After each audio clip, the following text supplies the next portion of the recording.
In the forgotten hollows of eastern Kentucky, where the Appalachian mountains rise like ancient sentinels guarding secrets too dark for daylight, something was stumbled upon by a team of government surveyors that would haunt them for the rest of their lives.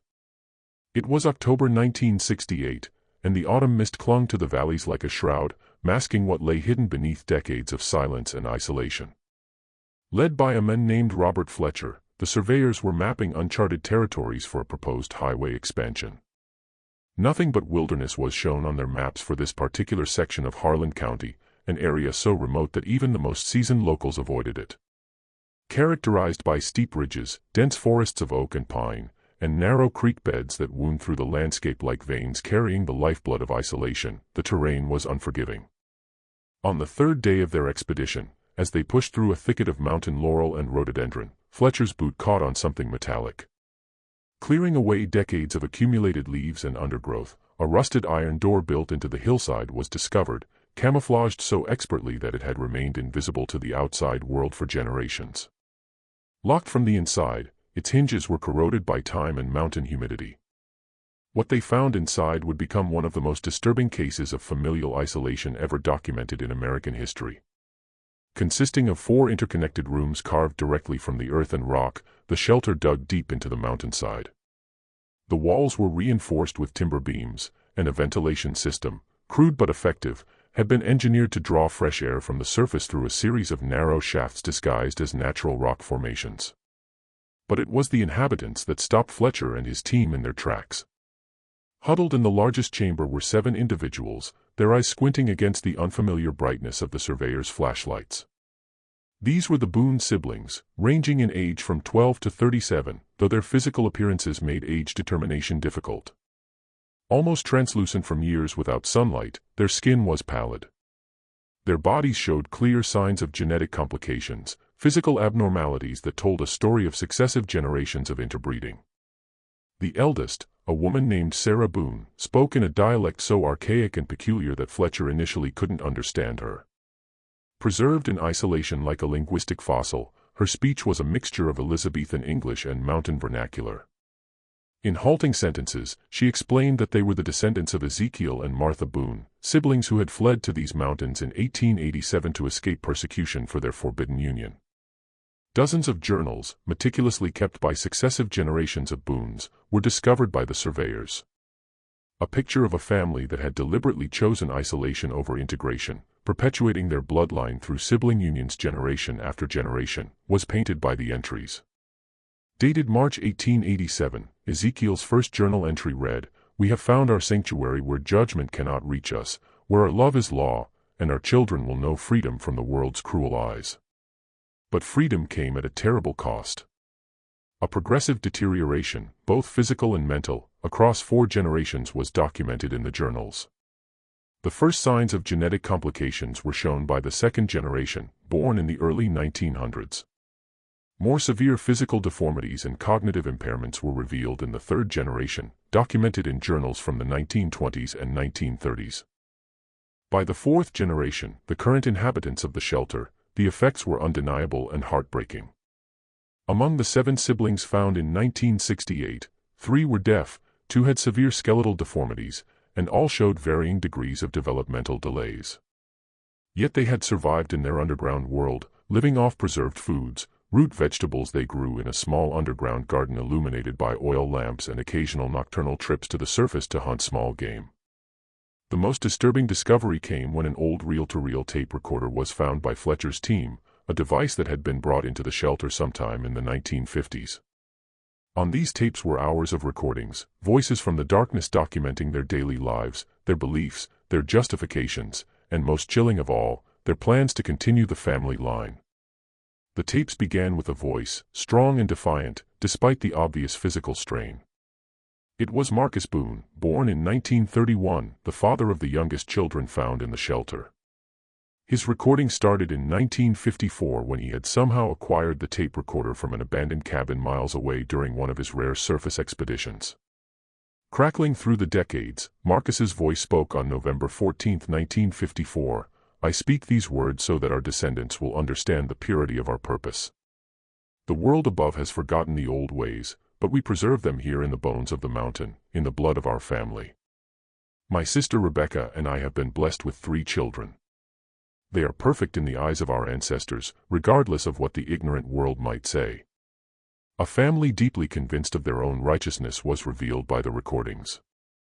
Marcus spoke of his great-grandfather Ezekiel as a prophet, a man who had received divine instruction to preserve the bloodline's purity.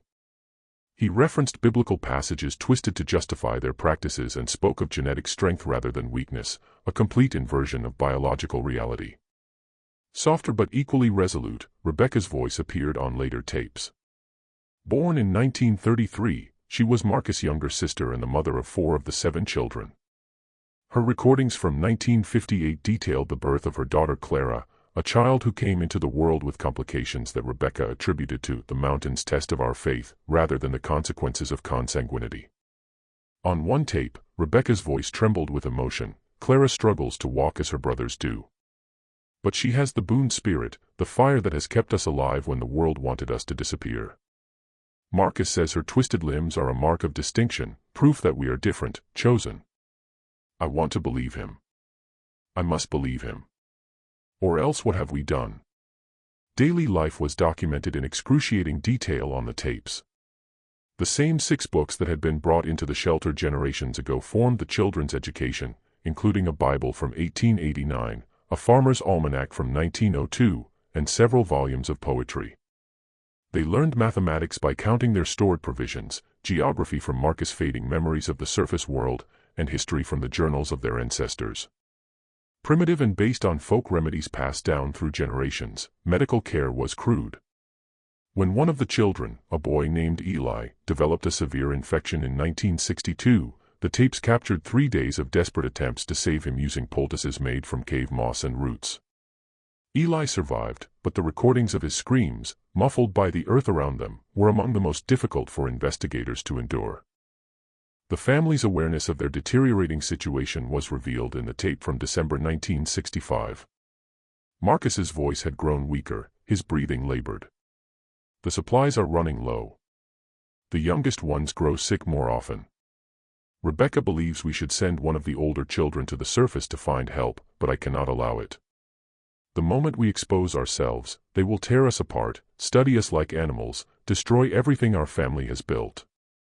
Better to perish with dignity than to be scattered to the world's judgment. But perhaps the most chilling recordings were those of the children themselves. In 1967, Sarah Boone, then 16, made a recording without her parents' knowledge. Clear but emotionally fractured, her voice confessed, "I found Father's journals today, the ones from before we were born. I read about great-grandfather Ezekiel and his sister Martha, about how they started this. I read about the children who died, the ones mother and father never speak of, the ones buried in the chamber we're forbidden to enter. There are so many. I counted 23 names. 23 brothers and sisters I never knew. And I wonder, when my time comes to lie with my brother as mother lies with Uncle Marcus, will my children survive? Will they be among the counted or the forgotten?" This recording was followed by silence. Then the sound of muffled crying that lasted for 17 minutes before the tape ran out. One of the most comprehensive genetic studies of consanguinity ever conducted in the United States became the investigation that followed the discovery of the Boone shelter. Dr. Helen Morrison, a geneticist from the University of Kentucky, led a team that documented the medical and psychological conditions of the 7 surviving siblings. The findings were devastating. Evidence of autosomal recessive disorders was shown by all 7, conditions that emerge when both parents carry the same defective genes, a near certainty in cases of sibling unions repeated over multiple generations. From a degenerative muscular condition that made walking painful and would likely confine her to a wheelchair by age 30, the eldest Sarah suffered. Profoundly deaf and with a cleft palate that had never been properly treated, her brother Thomas, aged 28, was left with speech nearly incomprehensible to outsiders. Even more disturbing patterns were revealed by the medical examinations. DNA analysis, still in its early stages in 1968, suggested that the genetic diversity within the Boone family had collapsed to levels comparable to highly inbred laboratory animals. The coefficient of inbreeding in this family exceeds any previously documented human case, Dr. Morrison's report noted. The probability of genetic abnormalities in any offspring would approach certainty. But only part of the story was the physical toll.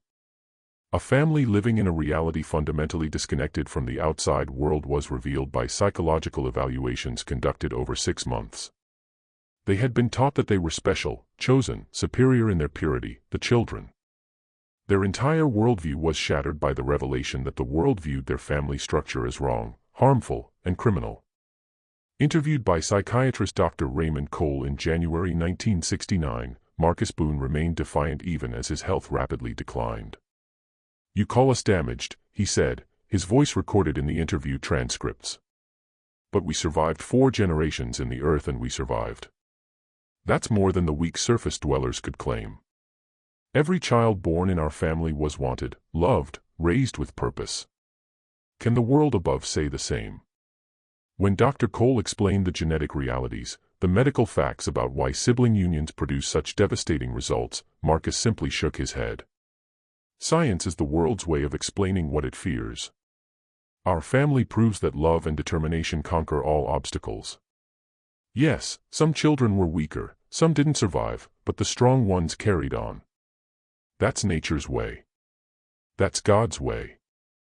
More fragile was Rebecca's psychological state.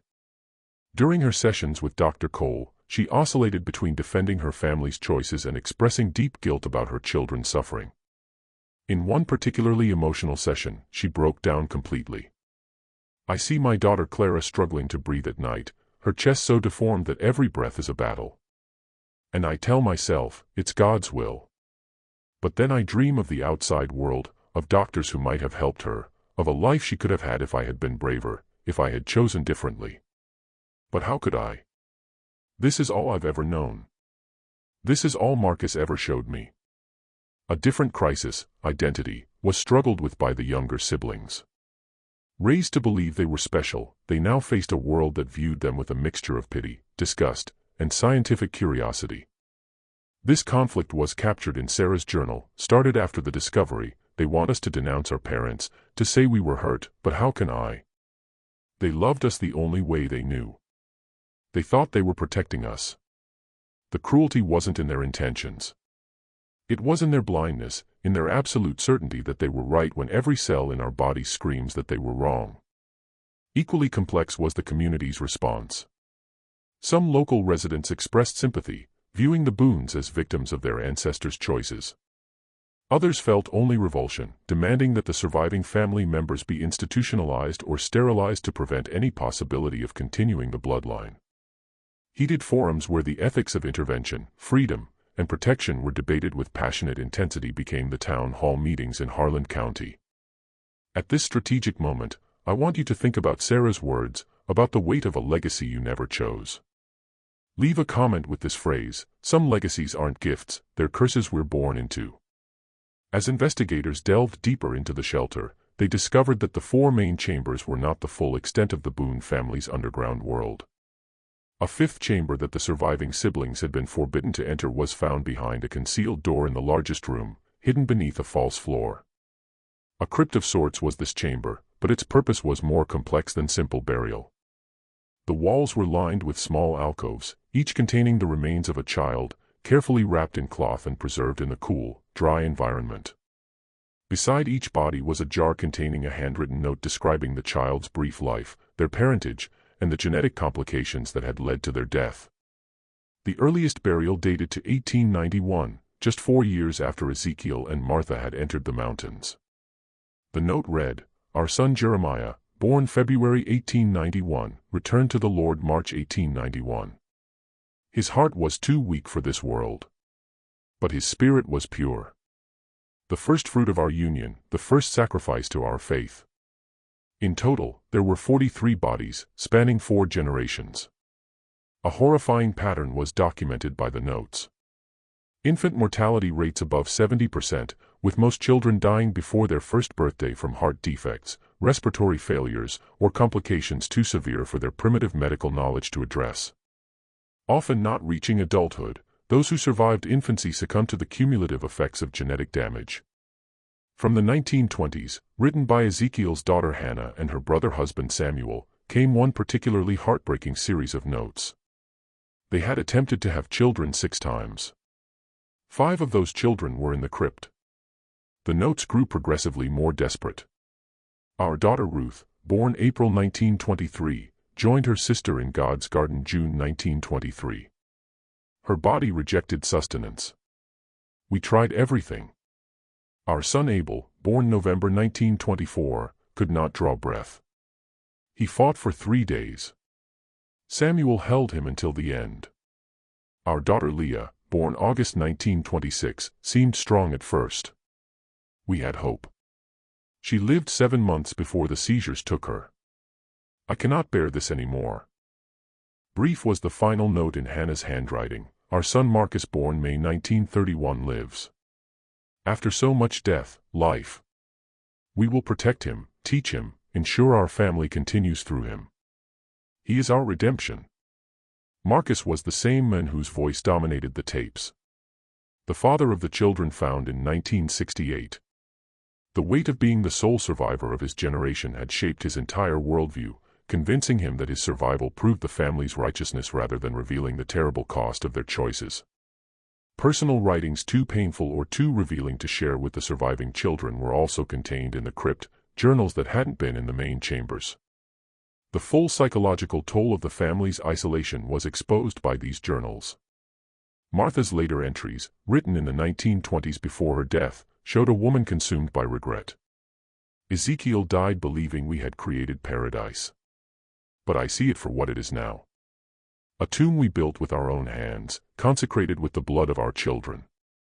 I thought love could conquer judgment, that our bond was stronger than the world's rules. But rules exist for reasons written in our very flesh. I have buried 23 grandchildren. I have watched my remaining children's bodies betray them, and still they believe. Still they continue. I tried to tell them, tried to make them see, but Ezekiel's words are carved deeper in their hearts than any truth I could speak. I will die here and they will continue, and more children will fill these alcoves and no one will ever know or care. A re-evaluation of the entire case was forced by the discovery of the crypt. What had initially seemed like a family that had merely isolated themselves now appeared as something far darker, a multi-generational cycle of harm perpetuated through a combination of ideology, isolation, and the human capacity for self-deception in the face of overwhelming evidence. Analysis of the remains in the crypt was included in Dr. Morrison's expanded report. Severe were the genetic defects, and they would have been immediately apparent to any outside observer. These children never had a chance, her report stated. The combination of genetic factors made survival exceptional rather than expected. The fact that 7 individuals lived to the ages we found them is statistically improbable. But this does not represent triumph. It represents the 7 who survived out of potentially 50 attempts. A success rate that any objective observer would recognize as catastrophic failure. In November 1968, the Boone siblings were removed from the shelter and placed in various care facilities across Kentucky.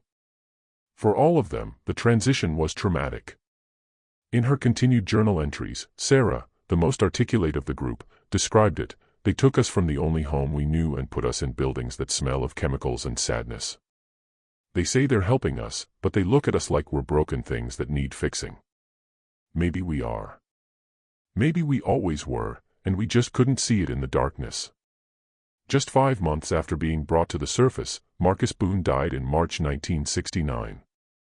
The official cause was pneumonia, but the attending physicians noted that he seemed to lose the will to live once separated from the shelter and his family. His final words, recorded by a nurse, were, "I failed them, not by what I did, but by believing I was right to do it. Take me back to the mountain. Let me rest with the others." Until 1973, Rebecca survived, living in a state-run facility where she received treatment for her various medical conditions. She never fully adapted to the outside world, spending her days writing letters to her children, many of which went unanswered as the siblings struggled with their own complicated feelings about their parents. She died quietly in her sleep, and a single repeated phrase written hundreds of times was contained in her final journal found beside her bed: "I'm sorry. I'm sorry. I'm sorry."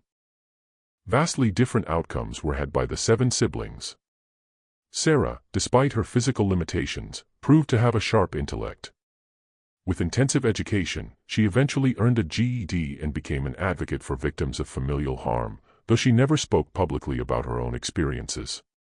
She gave one interview in 1985 on condition of anonymity where she said, "People want to know if I hate my parents. I don't. I pity them. They were as much victims of this cycle as we were. Maybe more so because they had the power to break it and chose not to. Every day I live with the consequences of their choices. But I refuse to let those consequences define my entire existence." For the rest of their lives, Thomas and Clara, the siblings with the most severe physical complications, remained in assisted living facilities. From heart failure, a condition exacerbated by his genetic background, Thomas died in 1991 at age 51.